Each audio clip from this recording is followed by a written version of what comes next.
honestly felt like that was the most fun I've ever had in a fight. I was really lapping it up. But, you know, as far as the fight goes and how I felt, like I said before, I felt so on. I was enjoying myself from the first exchange, getting announced. I always get this, some people call it like no man's land, like that 10 seconds of the ref bringing you together and giving you the final instructions, and then he pushes you back to the edge of the cage and says, are you ready? And for that 5 seconds, I almost, every time the last 7 fights I've had, I've shit myself and gone, what the fuck am I doing here? But last night I felt like, that I couldn't be anywhere else but there. And from the outset, I was having so much fun. And from that first exchange, flicking those first couple of jabs out, I felt like I had him in the bag, and it was just going to be a matter of time. And he kicked my leg a little bit. He had a good game plan to start with, and Blair said to me, and Adrian said to me, they said, as soon as you hit him with your right hand when he kicks, he's going to stop kicking you. And sure enough, I pulled his kicks up, and as soon as everything was perfect. It felt like I was smacking pads with Blair on a Wednesday afternoon. So, and then every time he tried to take me down, it was just like Ads had drilled into me. Stiff arm on the head, back it out, reset, composure, and reset, keep my distance, and everything. I don't think it could have been a more perfect fight for my style. The first, second, third round was awesome. There was an exchange in the fourth where I hit him with a nice right hand and hurt him a little bit over the eye, like he already had a cut in the first round, and I seen him shudder and sort of touch his eye, and I sort of smelt blood in the water and went for him a little bit, and then it was a bit of an exchange, and he ended up grabbing hold of me. And up against the cage, I spoke to him, and I said to Pete, I know the referee's refed a fair few of my fights, and I said, he doesn't want it, Pete, he doesn't want it anymore, he doesn't want to be here. And that was bullshit I was trying to get. And Kieran said, of course he wanted it. He's a true warrior, and but that's the game. And I was trying to get to him and show him I wasn't going anywhere and I was here on him. So I said he didn't want it, and end of that fourth round, his cut was bad, there was a lot of blood, so, and I don't, some people say winning by a cut is bullshit, but, I call that bullshit because, I was throwing the punches to hurt him, and, they're only little gloves, so of course he's gonna bust open sooner or later, and that's the game, so, I'm going to take that win. That's a win in my book. So, and he wasn't coming back to win that fifth round. I felt like I was in the driver's seat from round one. So, if the fight was to go on, I felt like I could have even finished him or stopped him. So that would have been good. So maybe you could count his lucky stars that he didn't get finished. But, the cut's fine with me. I'm happy with that. I got the 2 belts. So, and got my I said here 2 days ago, I'll have that AFC belt there where it always is. And I have my other belt, XFC belt over there. And I said, first belt, guys.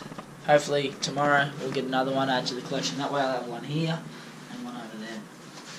And I said that, and we're here now the next morning, and I got them both. So I don't know. It's I guess it'll sink in later today. It'll sink in tomorrow when I get to go back to work. I love my job, so the people. A lot of the crew that come last night was from the gym that I train and work at, so it'll really hit home when I get to see everyone. I had a massive reception after the fight. It always takes ages to get it out of the cage, but I had a big crew there, so went and had a shower at the back, and I got to walk on the bus. We had a big charter bus to transport everyone, and the reception I got back on the bus with the belt, it was unreal.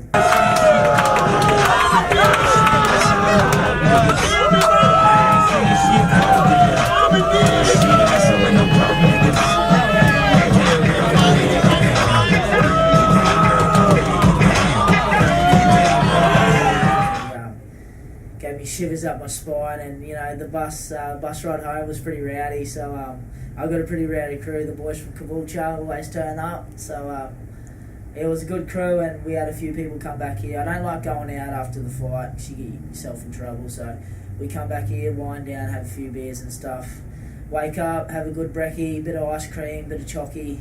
Today I'll just go hang out with the boys, relax, and just sort of let it all soak in now. The champ. yeah, slow and steady, whatever comes, my coaches will have me ready for it, and if the big show's there, let's do it. Last one, because I overheard something Yeah. on the bus ride home Yeah. to your mum. Yeah. And you're talking to your Yeah. you're talking to your mum, and you said to her, which was the most impressive thing that I heard from you the last 3 days I've spent with you. Yeah.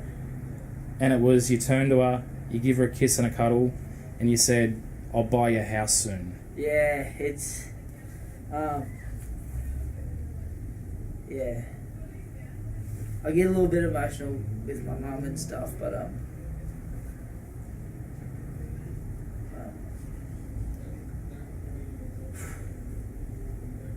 composure.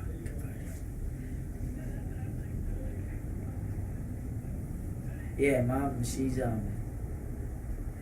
unreal.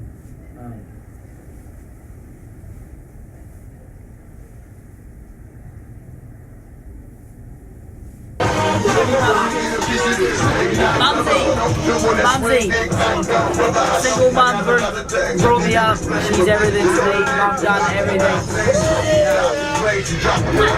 Strongest woman I've ever met. Ever.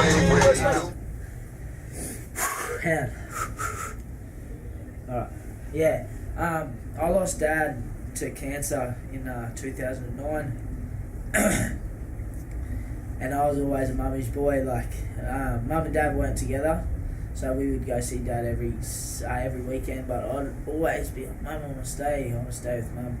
And mum has done so much for me. She honestly is the strongest woman I've ever met. So,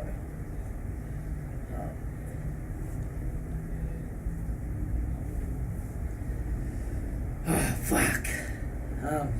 Yeah, and one day I'm gonna give her everything she deserves. So, That'll do it. yeah. Fuck, that's tough.